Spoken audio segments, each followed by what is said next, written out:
pawn is weak. Yeah. But the thing is, right now, B and D pawns are hanging, so you can probably get a rook D1 type of maneuver in quite fast to try to break with C or E4. But the issue is, I would take right now on E5, play E6 as black. Okay, he went queen C5. So they actually go for the line you talked about, but end up taking.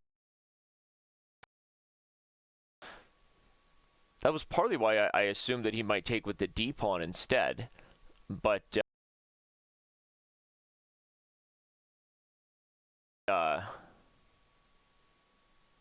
But okay, so now I feel like Weiyi's gonna find a way to get some of his material back here, and probably going to be an edge for Ali Reza as they convert into the endgame. But how does White now deal with E5 and C3, comparing them directly to D5 and B7?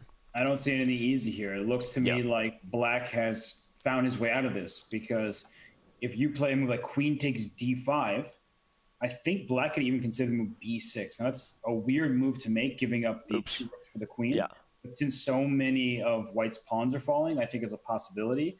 I don't really want to take on C3 that badly right now, because after Queen takes C3, I was looking down at a move like Rook to C1 first, and that way gain a tempo. I'll try to put my Rook on C7, and it's a very important thing to keep in mind, because if you can take all the pawns, but then you're giving Black pawns to capture right back. But if you,